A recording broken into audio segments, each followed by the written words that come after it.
બેંજાનો સાજ મળતો હોય, બેંજાનો એમ કહેવાય કે સંગીત, અને એ સંગીત કોઈ પણ કલાકારને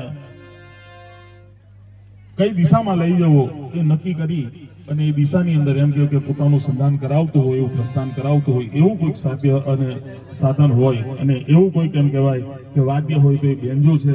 અને જે બેંજાની ઉપર સંગત આપી રહ્યા છે એવા પ્રકાશભાઈ અને સાહેબ, જેને એમ કહેવાય કે અમારા આ કાર્યક્રમની અંદર સાહેબ માં શક્તિની ઉપાસના કરવી હોય, માં આદ્ય શક્તિની ઉપાસના કરવી હોય, પ્રાર્થના સભા કરવી હોય સાહેબ, કે એમ કહેવાય કે સંતવાણીનો કાર્યક્રમ કરવો હોય, કાર્યક્રમ કોઈ પણ કરવો પડતો હોય સાહેબ, અને એવા કાર્યક્રમની અંદર સાહેબ એક એમ કહેવાય કે માં શક્તિ જેના આંગણે, માં સરસ્વતી જેના આંગણે એમ કહેવાય કે આંગણાના બેઠા ઉપર આવી અને વાસો કરતી હોય, એવું તબલા ઉપર એવું જાજરમાન નામ એટલે કે અમારા સંજય માટે એકવાર જોરદાર તાળીઓનો ગડગાડ થઈ જાય. હવે તમને શરૂઆત કરાવું વાલા, આ બેઠા એટલા તો સમજો, બીજા ના સમજે તો કઈ વાંધો નહીં, પણ આપણે આનંદ કરવો છે, કારણ કે આજ આનંદ में आज उसने आज सलूनो सने चल सकी इन देश में जहां कंचन बरस्यो में आज आनंद ने आज उसने आज सलूनो सने, અને એવું એમ કહેવાય કે આનંદની ઘડી છે.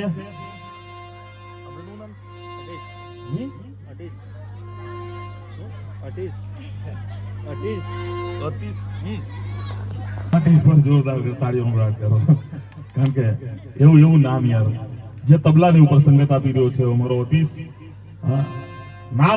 નામ સમવડ કો નહીં વર્ત તપ તીરથ ઓર જ્યોત નામે પ્રાતક છૂટશે ને નામે નાસે રોગ. નામ સમવડ કો નહીં, એવું નામ જાજરમાન નામ, એટલે કે અતીશ જે તબલાની ઉપર એમ કહેવાય કે જે પોતે સંગત આપી રહ્યો છે એવો અમારો અતીશ. અને સાહેબ આજે એમ કહેવાય કે માં આદ્ય શક્તિનું સાનિધ્ય છે. માની કૃપા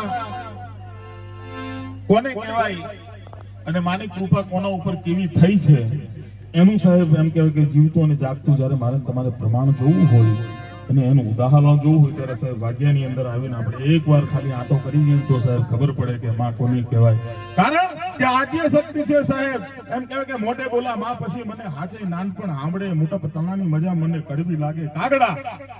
મોટે બોલા માં પછી મને હાચે નાનપણ સાંભળે સાહેબ. હું મારીને તમારી જન્મ દેનારી માં માટે એમ કહેવાય કે આ કહી શકાય, પણ સાહેબ કહેવા દો કે બ્રહ્માંડ જેનું મસ્તક હોય અને એમ કહેવાય કે પૃથ્વી જેનું પેટાળ હોય ને સાહેબ એમ કહેવાય કે પગ જેના પાતાળમાં હોય એવી આદ્ય શક્તિ અખિલ બ્રહ્માંડની ભાંડોદરી માટે સાહેબ એમ કહેવાય કે આ મા શક્તિનું એમ આ એવું વાગ્યા ધામ. અને એ ધામની અંદર હું તમે જ્યારે એમ કહેવાય કે માના સાનિધ્યની અંદર જ્યારે ભેગા થયા છે ત્યારે એવી માને આપણે મારે તમારે રાજી કરવા છે અને કાલાવાલા કરવા છે અને ગુણગાન ગાવા છે. પણ માને રાજી કરવી હોય, માને કાલાવાલા કરવા હોય, મને ગુણગાન ગાવા હોય ત્યારે એવા માધુડા કલાકારોની એમ કે જરૂરત પડે ને એવા માધુડા કલાકારો મારા તમારા ઓછમાં ઉપસ્થિત છે સાહેબ. એવા બકાભાઈ વગાચ માટે જે વગાચથી વધારે છે એવા બકાભાઈ માટે એકવાર જોરદાર તાળીઓનો ગોળગાટ થઈ જાય. હું તમારી ખાલી ફક્ત તાળી માંગીશ, બીજું કાંઈ નહીં માંગુ વાલા. હા એને રાજી રાખવું પડે ને. હા જય હો. પણ સાહેબ બીજું જેવું એમ નામ અને જો સાહેબ જેને ઉગતો સિતારો કહેવાય એવા અમારા ભાઈ શ્રી વિજયભાઈ પણ અહીંયા આગળ તણખલાથી ઉપસ્થિત છે અને અમારા સાથે બેન રહેતા પણ ઉપસ્થિત છે. એમના માટે પણ એકવાર જોરદાર તાળીઓનો ગોળગાટ થઈ જાય. આ બેઠા એટલા તો સમજો, બીજા ન સમજો તો કાંઈ વાંધો નહીં, પણ બેઠા એટલા સમજો તો બહુ મજાની વાત છે. કારણ કે સમજણ વિનાનું જીવવું પછી ભરે જીવો ને ભરે લાખ હજાર. સમજણ વિનાનું જીવવું પછી ભલે જીવો વરસ લાખ હજાર, સમજીને જીવા તો જીવાય ઘડી બેડો પાર. જેમાં થાય એટલે બધા તમે સમજદાર માણસો જ્યારે બેઠા છે અને એવા સમજદાર માણસોનો એમ કહેવાય કે જ્યારે મેળો છે અને માના સાહેબની અંદર જ્યારે ભેગા થયા છે ત્યારે એવું જાજરમાન એમ નામ એવા અહીંયા આગળ મારા તમારા વચમાં ઉપસ્થિત અને મારો અવાજ તમારા સુધી જે પહોંચાડે છે એને મારે રાજી રાખવો પડે. એક માઇક અને બીજી વાઇફ, આમાં જાજો ફેર મનાય નહીં મામા. હા આની સામે બોલી શકાય, હા માઇક ની સામે બોલી શકાય. તમને બધાને ખબર છે વાઇફ ની આમાં શું હાલત થાય. આ બગડી જાય તો આને રિપેર કરી શકાય. હા આ બગડી જાય તો આને રિપેર કરી શકાય. બધાને તમને ખબર છે કે ત્યાં બગડે તો હું ડખો થાય, 125 થાય. હા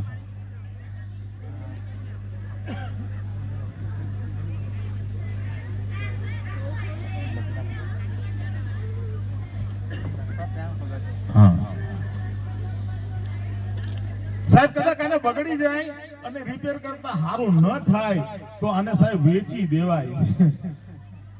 આ વાઇફ ની અંદર તમે બધા સમજો છો, પણ હોય નર નારી ના એક મતા તો થાય હરગાપુરમાં છતાં આ બંને પૈંડા જો હલકા ચાલતા હોય સાહેબ તો આ સંસારની અંદર મજા આવે. મને ને તમને મજા જ મજા છે. પણ આજના માણસને સમજવો અઘરો છે સાહેબ. આજનો માણસ બહુ સમજવો અઘરો થઈ ગયો છે. પણ મારો અવાજ તમારા સુધી જેમ સાહેબ કે પોગાડી શકતો હોય, મારો અવાજ તમને સાહેબ એમ કહેવાય કે જે મેં અહીં બોલું ને તમને જે સંભળાઈ શકતો હોય તમારા કાન સુધી જે એમ કહેવાય કે પહોંચાડી શકે મારો અવાજ, એવું મજાનું સાઉન્ડ. એટલે એને અમારે રાજી રાખવું પડે સાહેબ. ન રાખીએ તોય વાંધો આવે, રાખીએ તોય વાંધો આવે. પણ એવું મજાનું સાઉન્ડ એટલે સાહેબ અમારું HR સાઉન્ડ વવિયાળા. હા, રાકેશભાઈ ને જોરદાર. હવે એને ખાલી ફક્ત એકવાર તમારા અંતરના ઊંડાણથી કરો હાંકલો તો ચીથરા તણ ડુંગળી ધુજે. અંતરના ઊંડાણથી કરો હાંકલો તો ચીથરા તણું ઢીંગલું ધુજે. મારા બાપ પણ તાર મારો હાંકવાનો પડકારો એમ કહેવાય કે અંતરના ઊંડાણથી હોવો જોઈએ. એના માટે એકવાર જોરદાર તાળીઓનો ગડગાટ કરો ખાલી, બસ. પછી મારે કાર્યક્રમ શરૂ કરવો છે. હા, તાળીઓ પડે એનો વિડીયો કરજો બાપુ.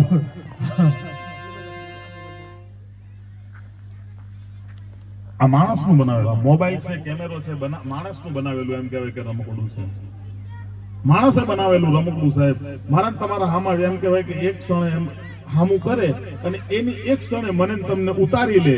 પ્રભુ પરમાત્માએ આદ્ય શક્તિ ભવાની અખિલ બ્રહ્માંડની ભાંડોદરીએ મને તમને બબી આંખો આપી સાહેબ. એના મંદિરની અંદર હું તમે જ્યારે જઈને ઉભા હોય છે ત્યારે એની દ્રષ્ટિ, એની સામે દ્રષ્ટિ કરીને હું ને તમે સાહેબ એને આંખે આંખી નહીં ઉતારી શકતા સાહેબ. મારી તમારી એક કઠણાઈ છે કહેવાનો મારો અર્થ.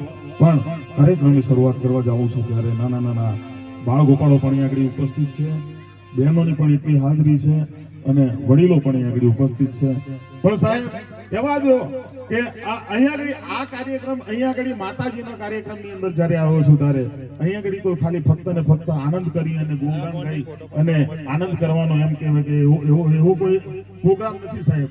એ તો મા શક્તિને આપણે એમ કહેવાય કે ગુણગાન ગાઈ અને માને રાજી કરવાનો કાર્યક્રમ છે. એટલે એવા કાર્યક્રમની અંદર જ્યારે ભેગા થયા છે. પણ સાહેબ મિત્ર એના કીજીએ જો ડાલ સરીખા હોય. આ તો લાલુભાઈ નો અમારા એમ કહેવાય કે આવકારો જેનો ઉજળો જેના મદથી મીઠા મન પછી હોય નર નિર્ધન પણ મને કુબરથી વડો લાગે વિઠલા. આવકારો જેનો ઉજળો અને જેના મદથી મીઠા મન પછી હોય ભલે ને નર નિર્ધન પણ મને કુબરથી વડો લાગે વિઠલા. આ તો એમ કહેવાય કે માં જયુમાનો એમ કહેવાય કે અમારા ઉપર હુકમ હોય અને મારા ભાઈ લાલુનો એમ કહેવાય કે એનો ફોન આવે ને તો મારે આવીને હાજર થઈ જવું પડે. કારણ કે એનો આવકારો એવો ઉજળો છે, આવકારો જેનો ઉજળો. કારણ કે મિત્ર એવો છે ને, મિત્ર એડા કીજીએ જો ઢાળ સરીકો હોય, મિત્ર એડા કીજીએ જો ઢાળ સરીકો હોય. દુઃખ મેં પાછળ સુખ મેં રીએ પાછળ પણ દુઃખ મેં આગળ હોય. એવા મિત્રની એમ કહેવાય કે મિત્રતા છે અને મિત્રતાને નિભાવવા હાટું કરીને જ્યારે બધા આગળ કલાકારો માતાજીના હુકમને માન દઈને જ્યારે પધારે છે ત્યારે બધાને આ પરિવાર અને માતાજીના પરિવાર તરફથી તમામનો અમે વાઘિયા પરિવાર તરફથી હાર્દિક સ્વાગત કરીએ છીએ. અને કાર્યક્રમની શરૂઆત કરવા જાઉં છું ત્યારે એવો માઢોળો કલાકાર અહીં આગળ મારા તમારા વચમાં બકાભાઈ ઉપસ્થિત છે. એમને પણ વિનંતી કરું તેઓ આવી અને સ્ટેજ ઉપર બિરાજમાન થાય અને સાથે બેંજાની ઉપર જે સંગત આપી રહ્યા છે એવા મારા પ્રકાશભાઈને વિનંતી કરું કે તેઓ પણ આવી અને એમ કહેવાય કે અહીં સ્ટેજ ઉપર હાજર થાય.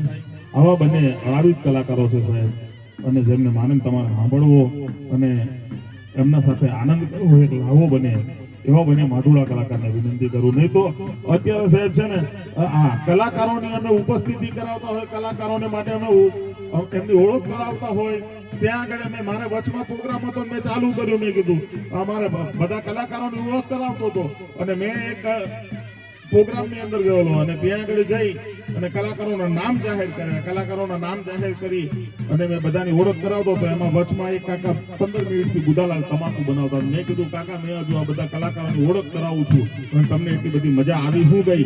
મેં કીધું તમે કારના તાલીઓ પાડો છો, હજુ મેં તાલીઓ પાડવાની વાત કરી નહીં.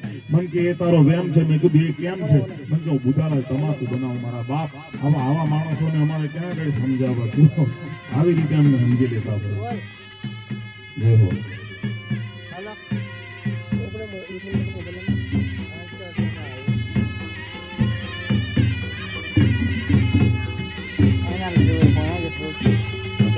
આગળનો કાર્યક્રમ ચાલે છે.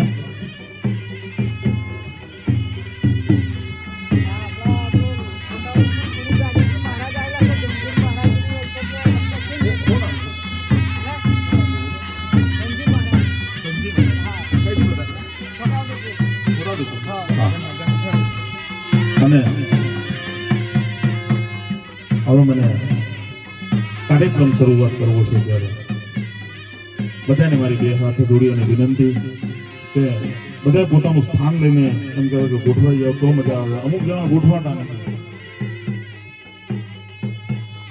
YouTube channel